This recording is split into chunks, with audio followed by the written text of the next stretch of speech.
संत सभा रूपी चारों तरफ आम के पौधे लग गए, पक्षी आ गए, सब कुछ हो गया। लेकिन अब सबसे बड़ी बात यह है कि इन सबको मेंटेन करने के लिए कोई चौकीदार भी तो होना चाहिए, कि जो इन सब चीज़ों को भाई कोई तीसरा थर्ड ग्रेड का आदमी आके और इसको तोड़ जाए, यहाँ से ये इनको टाल को, पौधों को, पक्षियों को नुकसान कर जाए, ऐसा ना होना चाहिए। तो उसके लिए ज़रूरत सबसे पहले इस बात की है कि चौकीदार रखो भैया। और चौकीदार रखने के लिए गोस्वामी जी कह रहे हैं रामचरितमानस रूपी सरोवर के लिए चौकीदार कौन है? तो चौकीदार वो है कि जे गावई, जो इस क्षेत्र को, भगवान राम के क्षेत्र को गाते हैं वो चौकीदार हैं, क्योंकि वो लगातार गाते रहेंगे भगवान के चरित्र को और सुनने वाले सुनते रहेंगे। ये मानस, ये भाव राज्य में जो गोस्वामी जी ने मानस की कल्पना करी है भगवान राम के चरित्र की, उसका एग्जिस्टेंस तभी तक रहेगा जब तक कि उसका सतत ज्ञान होता रहेगा। कोई चीज़ है, एक कोई व्यक्ति विशेष है, उसके कुछ गुण हैं और उन गुणों की चर्चा समाज में बराबर होती रहती है। वो जो है ठाकुर जी के धाम को चले गए, कुछ दिन तक चर्चा होती है और फिर बंद हो जाती है। इसलिए जे गावई चरित समारे तेहि ताल चतुर रखवारे, वो चौकीदार है। और अब इस ताल में जाके स्नान ध्यान करने का हक किसे मिले? कौन कौन जा सकता है और कौन नहीं जा सकता है? तो इस सिलसिले में सदा सादर सदा सुनै नर नारी, जो हमेशा स्त्री और पुरुष दोनों में से चाहे कोई भी हो, वो सादर सुनै सदा नर नारी और ते सरोवर मानस अधिकारी, इस मानस के मान सरोवर में स्नान करने के अधिकारी हो जाते हैं।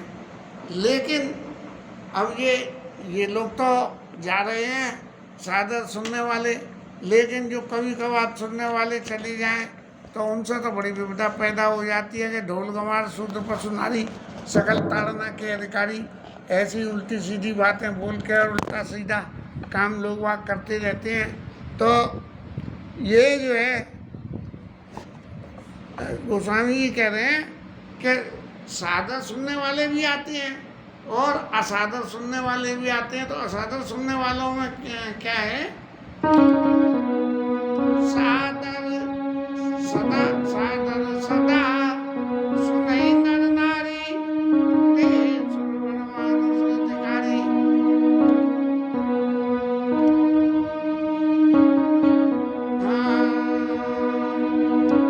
अरे महाराज, एक शब्द के लिए गाड़ी रुक रही है। अति खल जे विषयी बक कागा, अति खल जे विषयी बक कागा, अति खल जे विषयी, अति खल जे विषयी बक कागा,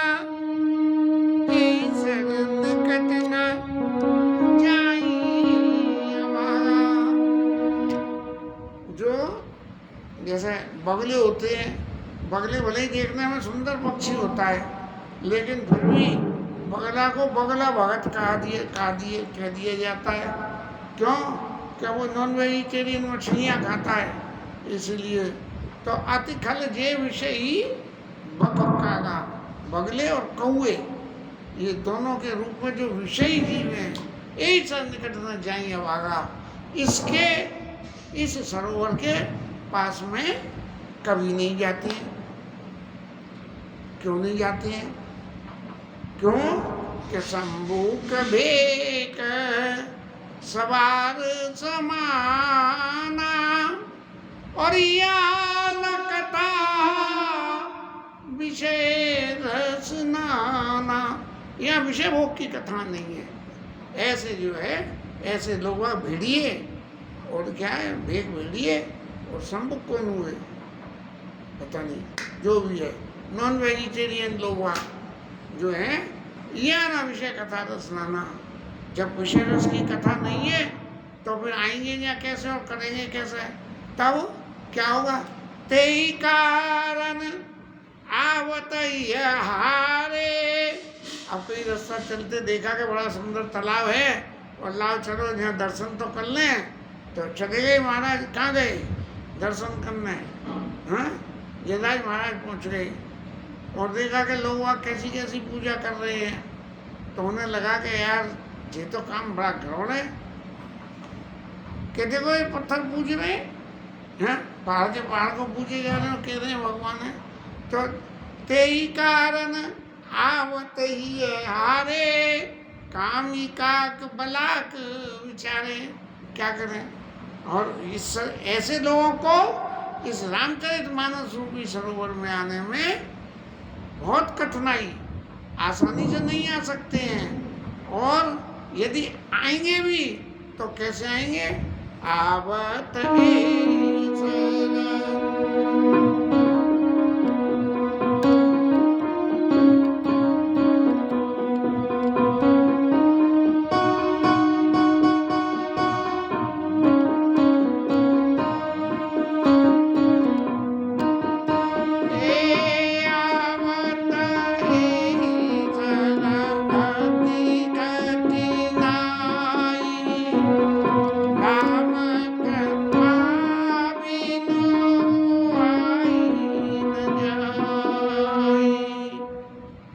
मुश्किल है उनके लिए यहाँ आना, लेकिन यदि राम जी की कृपा हो जाए तो आ भी सकते हैं।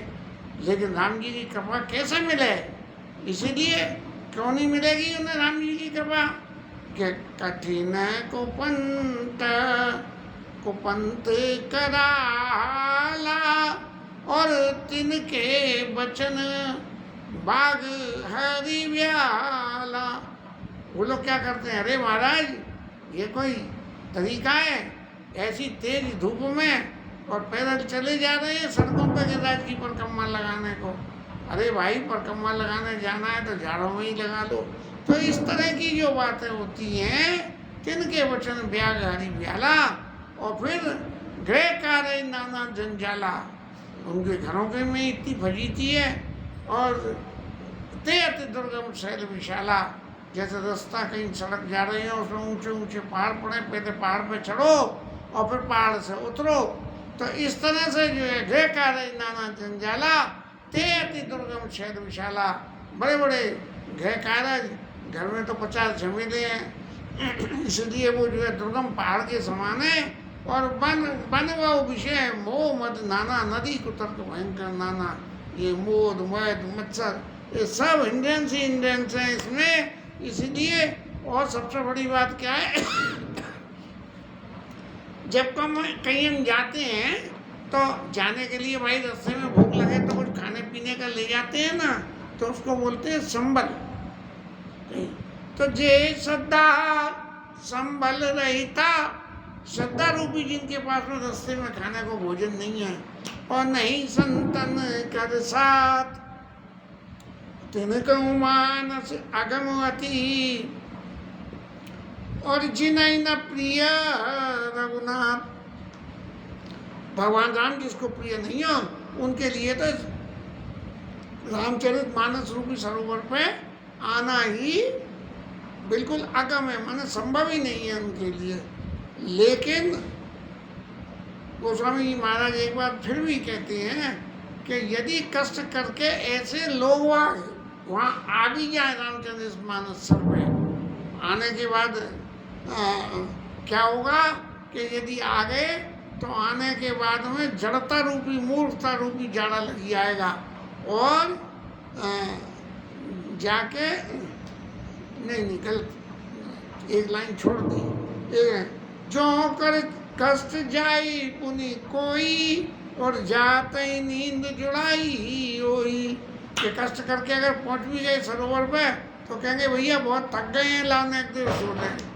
और फिर जड़ता रूपी उन्हें झाड़ा लग जाएगा, और झाड़ा लगने से क्या होगा कि रामचरितमानस रूपी सरोवर में स्नान, माने कथा में भी गए और कथा सुनने भी गए, और कथा भी सुनी लेकिन अंदर कुछ नहीं रुकी, इस कान से सुनी और उस कान से निकाल दी, तो गए न मज्जन पावा वागा, और फिर कर न जाई सर मज्जन पाना, और फिर आवई समेत अभिमाना।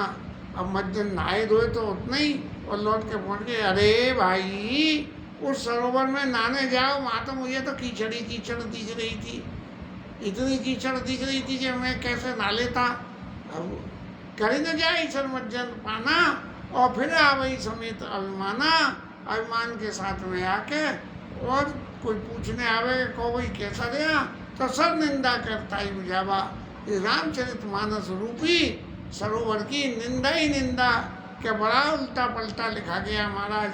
ये यादव जी महाराज कहते हैं कि गोस्वामी जी ने तो, तुलसीदास महाराज ने तो जो मन में आई गाय का भैंस के आगे करके और रामचरितमानस की रचना कर दी, तो सर निंदा करता ही बुझावा। क्या कहते हैं कि सकल भी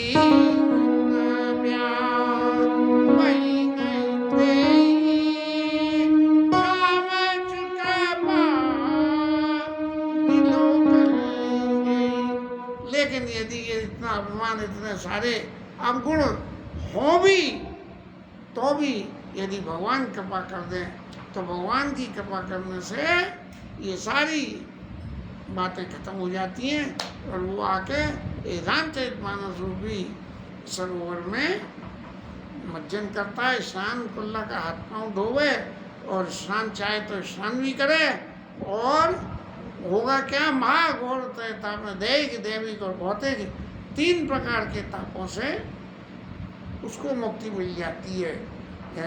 महाघोर ताप नजरी, दैहिक ताप शरीर से संबंधित, दैविक ताप माने भगवान की साधना न कर पाने का, और भौतिक ताप माने घर में कुछ है ही नहीं, पता लगा कि आमदनी का जरिया ही नहीं है, और धड़ाधड़ परिवार में खाने वालों की लाइन लग रही है, तो दैहिक देविका भौतिक तापा और राम राज नहीं काऊई ब्यावा। गोस्वामी ने उत्तरकांड में लिखा कि राम राज्य में दैहिक दैविक और भौतिक ताप किसी भी आदमी को परेशान नहीं करते थे। क्यों नहीं करते थे? क्योंकि वो भगवान राम का राज्य था। राम राज्य का सुख संपदा बन न सके बनी शारदा। ऐसी बातें जो है माँ घोर तय ताप न जरई और ते नर ऐसर तजई न काऊ। जिनके रामचरण चित चाऊ, जिनके भगवान के चरणों में स्नेह, वो इस सरोवर पे आना कभी छोड़ते नहीं है। और जो नहाई चाहे सर भाई और तो सतरंग करो मन लाई। यदि सदा स्नान करना है, इस समय मज्जन करना माने हाथ पैर धो लेना, कुल्ला कर लेना अपने ऊपर, ओम अपवित्रो पवित्र वा सर्वावस्थान गतो विवाह, यह स्मृत कुंडी का अक्षय वा सब भाई आप जंत्र सूची, ऐसा कह के और छींटे मार लिए और बोले महाराज शुद्ध हो गए। लेकिन यदि इसमें स्नान करना है, डुबकी लगानी है, नाक पकड़ के सिर तक डुबो देना है, तो जो नहाई चाह यही सर भाई तो सत्संग करो मन लाई। तो जो है सत्संग करो, संतों का संग करो और असमान सच्चाई वही कभी बुद्ध विमल अवगाई। ऐसी ही भावना को लेके तुलसीदास जी कहते हैं कि ये बुद्धि इस रामचरित मानस रूपी सरोवर के बाद राम जी के चरित्र को लिखने के लिए तैयार हो गई। और भयो हृदय आनंद उछाऊ प्रेम प्रमोद प्रभाऊ, चली सुबह कविता सहतासु राम विमल जैसे जल बरतासु। अब ये भगवान राम की कीर्ति रूपी, जैसे बरसात हो और पानी बरसे, खेत में पानी भर जाए, क्या टूट जाए, तो वो बहता हुआ जहाँ ढाल मिले उधर चलने लगता है। ऐसे भगवान राम की जो है कीर्ति रूपी जो सरिता है, वो उसके हृदय में बहने लगती है। सरयू नाम सुमंगल मूला, लोक वेद मत मंडित मूला नदी पुनीत समानस नंदने कलिमल तंत्र मूल निकंदने। सरयू जो है ये पवित्र नदी और सबके मन के कलश को मिटाने वाली है। पर यहाँ तो क्या हो रहा है, ये अयोध्या में राम जी का मंदिर तो बन रहा है, ठाकुर जी बनवा रहे हैं, लेकिन लोग उदम करने वाले छोड़ ही नहीं रहे। श्रोता त्रिविध समाज पुर ग्राम नगर दो को संत सभा अनुपम अवध सकल सुमंगल मूल। और ये है श्रोता त्रिविध समाज। ये श्रोता कौन है? ये रामचरित मानस है। मानस में भगवान का चरित्र, भगवान के चरित्र रूपी कथा जो है वो बहती हुई चल रही है, तो उसको बहती हुई उस कथा को सुनने वाला भी तो चाहिए। तो कौन है कि श्रोता त्रिविध समाज को, ये सब जो है समाज जो भगवान का अनुयायी समाज परिवार है, वो सब लोग श्रोता जो है ग्राम नगर दो कुल, नगर और गांव, ये जो सरता नदी बह के चली तो इसके किनारे नगर भी होते हैं और गांव भी होते हैं। तो ग्राम नगर दो कुल जो श्रोता लोग हैं, श्रोता और श्रोताओं का समाज है, ये राम भक्ति रूपी सरता के दो किनारे हैं। और संत सभा अनुपम अवध सकल सुमंगल मूल, संतों की सभा अयोध्या के समान है और सब प्रकार के सुखों को देने वाली है। इसके साथ में ये कथा विश्राम, हरिनाम कीर्तन।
श्री राधा रानी की जय।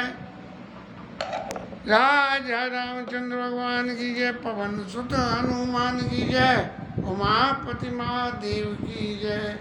जय जय श्री राधे, जय जय श्री राधे।